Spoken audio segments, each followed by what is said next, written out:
नमस्कार, मैं हूं श्वेता झा और आप देख रहे हैं आज तक। वक्त हो गया है खबरें रफ्तार से और विस्तार से देखने का, तो देखिए खबरें सुपरफास्ट।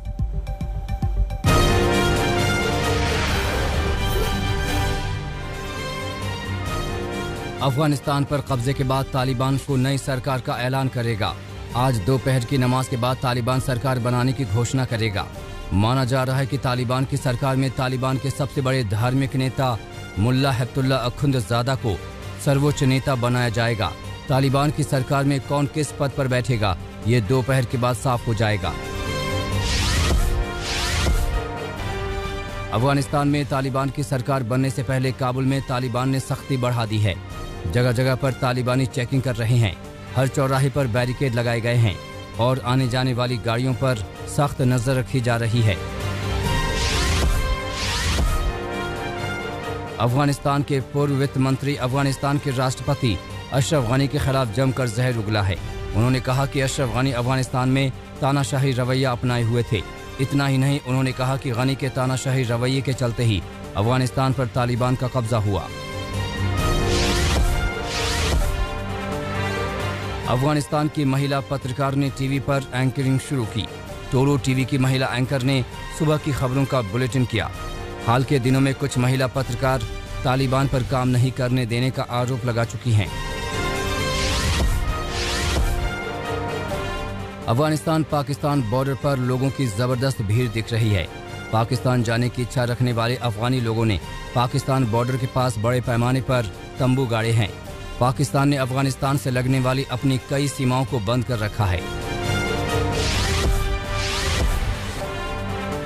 संयुक्त राष्ट्र में पूर्व अमेरिकी राजदूत ने चीन को लेकर बड़ा बयान दिया है। उन्होंने कहा, चीन अफगानिस्तान में मौजूद बगराम एयरबेस पर कब्जा कर सकता है।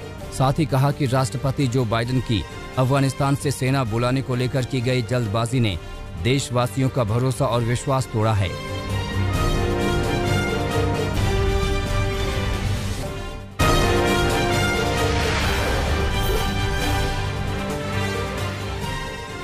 पश्चिम बंगाल की ममता सरकार राज्य में डीजीपी की नियुक्ति के मुद्दे पर सुप्रीम कोर्ट पहुंची है। पश्चिम बंगाल सरकार ने कहा है कि यूपीएससी के पास ना तो अधिकार क्षेत्र है और ना ही उसमें किसी राज्य के डीजीपी पर विचार करने और नियुक्त करने की विशेषज्ञता है। बंगाल में 1986 बैच के एक आईपीएस अधिकारी को राज्य के कार्यवाहक डीजीपी के रूप में नामित किया गया है। नए डीजीपी के चयन को लेकर राज्य और यूपीएससी के बीच खींचतान चल रही है। आज से आरएसएस की समन्वय बैठक नागपुर में शुरू हो रही है। इस समन्वय बैठक को काफी अहम माना जा रहा है। बताया जा रहा है कि इसमें 5 राज्यों में होने वाले विधानसभा चुनाव में संघ की भूमिका, कोरोना की तीसरी लहर समेत अन्य अहम मुद्दों पर चर्चा होगी। ये बैठक 6 सितंबर तक चलेगी। इसमें संघ के केंद्रीय पदाधिकारियों के साथ साथ 36 सहयोगी संगठनों के मंत्री शामिल होंगे। पंजाब में कांग्रेस पार्टी के लिए सिद्धू बनाम कैप्टन की लड़ाई खत्म होने का नाम नहीं ले रही है। इस बीच पंजाब विधानसभा में एक दिन का विशेष सत्र होने वाला है। तमाम विधायकों को इस एक दिन के विधानसभा सत्र में हर हाल में मौजूद रहने के निर्देश दिए गए हैं। वैसे तो ये विशेष सत्र गुरु तेग बहादुर जी के 400वें प्रकाश पर्व के मौके पर बुलाया गया है, लेकिन पंजाब की राजनीति में इसके अलग ही मायने निकाले जा रहे हैं। उत्तर प्रदेश में जन क्रांति यात्रा का समापन हो गया। यूपी के पूर्व मुख्यमंत्री अखिलेश यादव लोगों को संबोधित कर रहे थे कि तभी मुलायम सिंह यादव भी अचानक वहां पहुंच गए। अचानक पहुंचे मुलायम ने फिर लोगों को संबोधित भी किया। असम की हिमंता बिस्वा शर्मा सरकार ने नेशनल पार्क से पूर्व प्रधानमंत्री राजीव गांधी का नाम हटाने का फैसला किया है। कैबिनेट मीटिंग में इसको लेकर फैसला किया गया, जिसके बाद अब इसे ओरांग नेशनल पार्क के नाम से जाना जाएगा। असम सरकार के मुताबिक आदिवासियों और चाय जनजाति समुदायों की मांग को ध्यान में रखते हुए सरकार ने राजीव गांधी नेशनल पार्क का नाम बदलकर ओरांग नेशनल पार्क रखने का फैसला लिया है।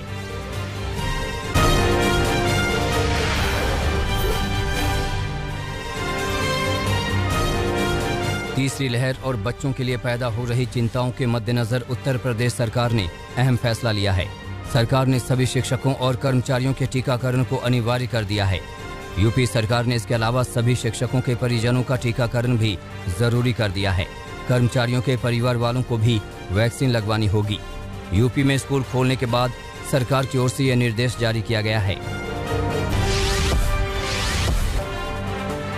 पिछले 7 दिनों में औसतन देश में 80 लाख लोगों को कोरोना का टीका लगाया गया है। वहीं 2 दिन ऐसे भी रहे जब देश ने रिकॉर्ड 1 करोड़ से ज्यादा लोगों को वैक्सीन लगाई। सरकार के मुताबिक अब पहले की तुलना में टीकाकरण की रफ्तार सुधर चुकी है और अब तक देश की 54% युवा आबादी को वैक्सीन की पहली डोज मिल गई है। वहीं 16% ऐसे भी हैं जिन्होंने वैक्सीन की दोनों खुराक ले ली हैं। 6 राज्यों ने तो अपनी पूरी 100% आबादी को वैक्सीनेट कर दिया है। केरल के पलाक्कड़ जिले की माथुर ग्राम पंचायत ने ऐतिहासिक फैसला लेते हुए अपने ऑफिस में सर और मैडम जैसे शब्द के इस्तेमाल पर रोक लगा दी है। यहां आने वाले लोगों को अब पंचायत ऑफिस के कर्मचारियों और अधिकारियों को सर या मैडम कहने की जरूरत नहीं पड़ेगी। ऐसा इसलिए किया गया है ताकि आम लोगों, प्रतिनिधियों और अधिकारियों के बीच के दीवार को तोड़ा जा सके और उनके बीच प्यार और विश्वास बनाया जा सके। पंचायत परिषद की हाल ही में हुई बैठक में इस नियम को सर्वसम्मति से लागू किया गया है। जंतर मंतर पर भड़काऊ नारेबाजी केस में आरोपी पिंकी चौधरी को पटियाला हाउस कोर्ट ने 14 दिन की न्यायिक हिरासत में भेज दिया है। पिंकी चौधरी ने मंगलवार को मंदिर मार्ग थाने में सरेंडर किया था, जिसके बाद पुलिस ने उसे गिरफ्तार किया। 8 अगस्त को जंतर मंतर पर अल्पसंख्यक समुदाय के खिलाफ भड़काऊ नारेबाजी की गई थी, जहां हिंदू रक्षा दल का नेता पिंकी चौधरी भी मौजूद था। सुप्रीम कोर्ट ने बेलगाम वेब पोर्टल और यूट्यूब चैनलों पर चिंता जताई है। इसके साथ साथ नए आईटी नियमों को चुनौती देने वाली जितनी भी याचिकाएं हाईकोर्ट में लंबित हैं, उनको सुप्रीम कोर्ट में ट्रांसफर करने का आदेश दिया है। अब इन पर एक साथ सुनवाई होगी। कोर्ट ने कहा कि सोशल मीडिया प्लेटफॉर्म्स को इस तरह बिना नियमन के नहीं छोड़ा जा सकता।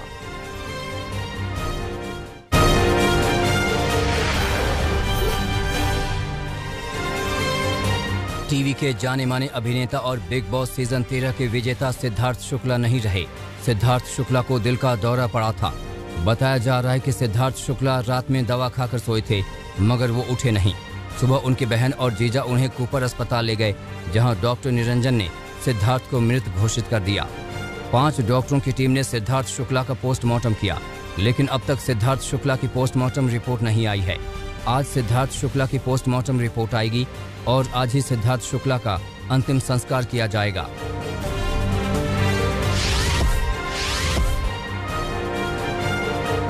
सिद्धार्थ शुक्ला की मौत से पूरा टीवी जगत स्तब्ध रह गया।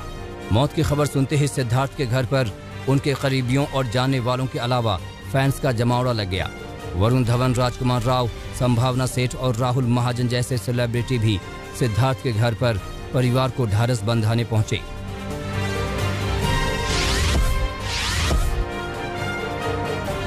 सिद्धार्थ अंधेरी वेस्ट के एवरग्रीन सोसाइटी के ए विंग में अपनी मां के साथ रहते थे। बी विंग में उनकी बहनें रहती हैं। सिद्धार्थ को उनके बहनोई कूपर अस्पताल लेकर आए थे। मुंबई पुलिस की एक टीम सिद्धार्थ के घर पहुंची। मकसद था सिद्धार्थ से जुड़े परिवार समेत तमाम लोगों का बयान लेना, ताकि सारी बातें साफ हो सके। लेकिन जानकारी के मुताबिक सिद्धार्थ के परिवार ने अब तक किसी भी तरह का शक शुबह नहीं जताया है। सिद्धार्थ शुक्ला की मौत की खबर फिल्मी दुनिया के सिर पर वज्रपात की तरह टूटी। बिग बॉस के होस्ट और अभिनेता सलमान खान ने सिद्धार्थ की मौत पर दुख जताया। सलमान खान ने ट्वीट कर लिखा, बहुत जल्दी चले गए सिद्धार्थ। कोरियोग्राफर फरहा खान ने भी सिद्धार्थ की मौत पर दुख जताया और लिखा कि क्या इससे भी बदतर हो सकता है ये साल। सिद्धार्थ शुक्ला के बारे में सुनकर हैरान हूँ, दुखी हूँ।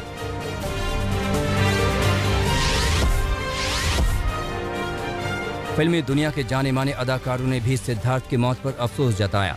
शक्ति कपूर ने कहा कि सिद्धार्थ की खुशी के दिन तो अभी शुरू ही हुए थे। सिद्धार्थ का जाना बहुत तकलीफदेह है।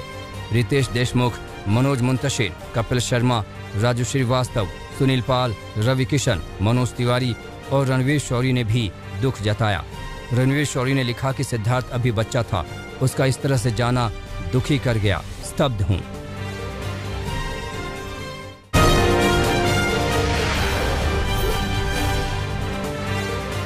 लंदन टेस्ट में भी भारत के बल्लेबाज फिसड्डी साबित हुए। पहली पारी में टीम इंडिया सिर्फ 191 रनों पर ढेर हो गई। शार्दुल ठाकुर ने ताबड़तोड़ 57 रन न बनाए होते तो हालत और खस्ता होती। कप्तान कोहली ने 50 रनों की अहम पारी खेली, लेकिन बड़ा स्कोर नहीं कर पाए।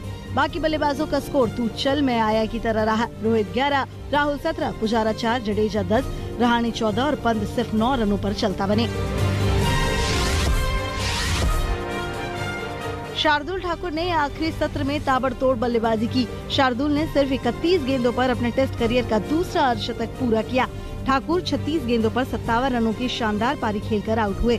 उमेश यादव के साथ शार्दुल ने 8वें विकेट के लिए 63 रनों की साझेदारी की।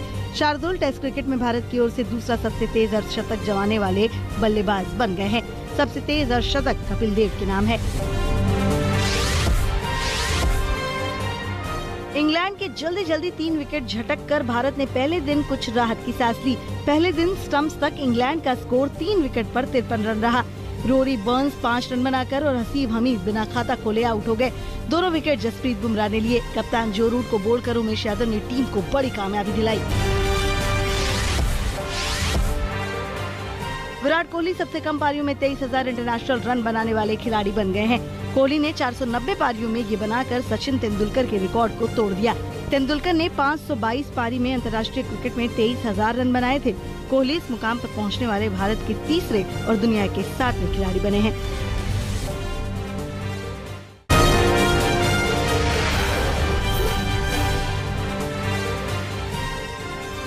जलवायु परिवर्तन को लेकर एक बार फिर चीन और अमेरिकी नेताओं ने बैठक की। वर्चुअली जुड़े दोनों नेताओं ने जलवायु परिवर्तन के मौजूदा और भविष्य की योजनाओं पर चर्चा करने के साथ साथ आपसी रिश्तों को बेहतर बनाने पर भी चर्चा की।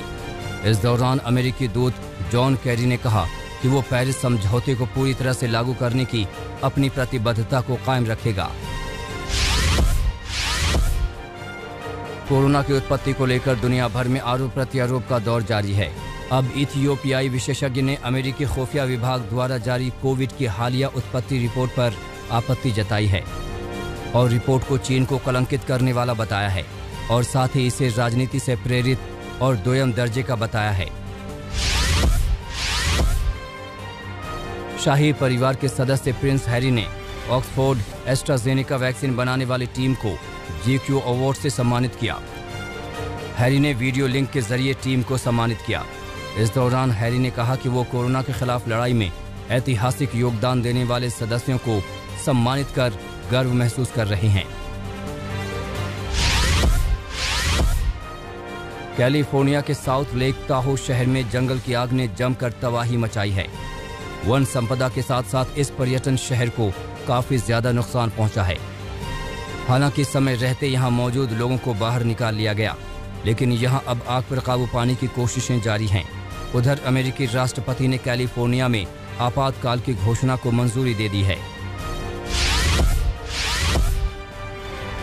अमेरिका में ईडा तूफान और भारी बारिश से मची तबाही की कई चौंकाने वाली तस्वीरें सामने आ रही हैं।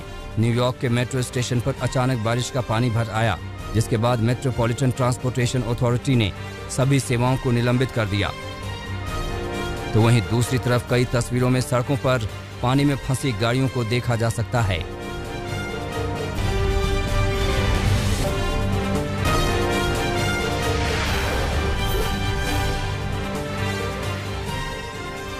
एक तरफ जंगल की आग और दूसरी तरफ ईडा तूफान ने अमेरिका में जनजीवन को बुरी तरह प्रभावित किया है।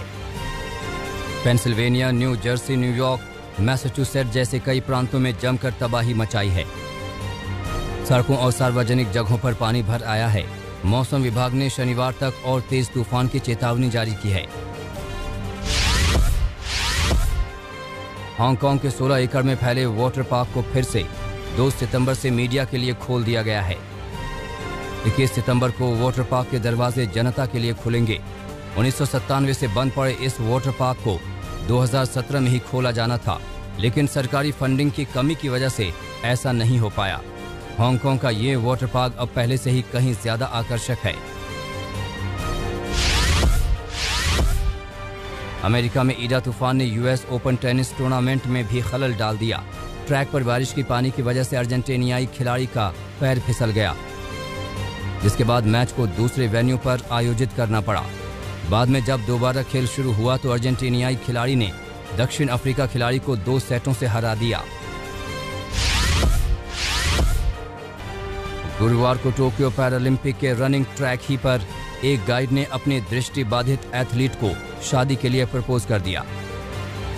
जैसे ही दौड़ खत्म हुई, गाइड मैनुअल वाज ने केप वर्डे की रेसर केओला निद्रेइया परेरा को ट्रैक पर ही घुटनों के बल बैठकर शादी की अंगूठी पहना दी। इस रेस में परेरा चौथे स्थान पर रहीं। इटली के रोम में वेनिस फिल्म फेस्टिवल के लिए दुनिया भर के फिल्मी सितारों का जमघट लगा। South Korean director Bong Joon, अमेरिकी फिल्म मेकर चोल झो, जूरी मेंबर और एक्ट्रेस सारा गादोन समेत कई बड़ी फिल्मी हस्तियों ने रेड कार्पेट पर शिरकत की। इस दौरान कुछ कलाकार बिल्कुल अनोखे ड्रेस में फोटो पोज देते नजर आए।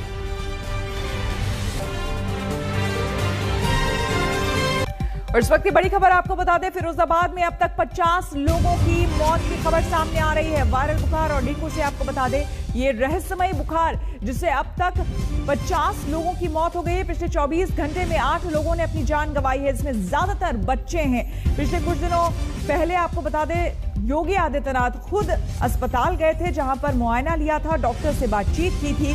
लापरवाही बरतने के आरोप में 3 डॉक्टर्स को सस्पेंड कर दिया गया है। साथ ही साथ आपको बता दें कि उत्तर प्रदेश में पिछले 24 घंटे में 8 लोगों की, फिरोजाबाद की अगर हम बात करें तो पिछले 24 घंटे में 8 लोगों ने अपनी जान गंवाई है।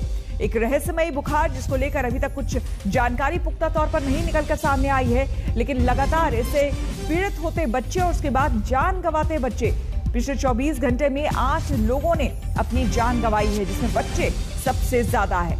लापरवाही बरतने वाले 3 डॉक्टर्स को सस्पेंड भी कर दिया गया है। जितेंद्र बहादुर सिंह हमारे संवाददाता हमारे साथ जुड़ गए हैं। जितेंद्र, फिलहाल क्या अपडेट पूरी खबर को लेकर? लगातार जो आंकड़े बढ़ रहे हैं, आखिर रोका उन्हें कैसे जाए, इसके लिए क्या कुछ किया जा रहा है? देखिए श्वेता, शासन प्रशासन की तरफ से यहाँ पर कदम भले ही बढ़ाए जा रहे हों, लेकिन जो आसपास के गांव हैं वहां से बच्चों की संख्या ज्यादा बढ़ रही है। अभी तक का जो आंकड़ा है उसमें ये पता चल रहा है कि 50 लोगों की मौत हो गई है, जिसमें जो डीएम से हमारी बातचीत हुई उनका ये कहना है कि कुछ लोगों की मौत वायरल बुखार से भी हो रही है और डेंगू के भी कई लोगों के लक्षण हैं, जिसकी वजह से मौत हो रही है। तो इस बात को लेकर के लगातार यहाँ पर कोशिश की जा रही है कि मौतों का आंकड़ा ज्यादा न बढ़े और उसके लिए यहाँ पर व्यवस्था की जाए। जहाँ तक अस्पताल की बात है, जो फिरोजाबाद का 100 शैय्या अस्पताल है जिसमें बच्चों को भर्ती किया गया है, उसमें इस वक्त की जो स्थिति है उसके मुताबिक 100 बेड के इस अस्पताल में 325 बच्चों को भर्ती किया गया है। यानी कि सिचुएशन इस वक्त काफी खराब है और अलग अलग जगहों से, जो शहर के इलाके हैं, इसके अलावा जो आसपास के गांव हैं, वहां से बच्चों की संख्या ज्यादा बढ़ रही है। इस बात की चिंता है और यही वजह है कि यहाँ के जो सीएमओ वो लगातार पूरी सिचुएशन को मॉनिटर कर रहे हैं। जो राज्य सरकार है उनकी तरफ से स्थिति को मॉनिटर किया जा रहा है। बताया जा रहा है कि यहाँ अगर किसी भी तरीके से गंदगी या साफ सफाई में कमी है उसको लेकर के भी कदम बढ़ाए जाएं और डीएम की तरफ से इसको लेकर के निर्देश भी दिए गए हैं। बिल्कुल, बहुत बहुत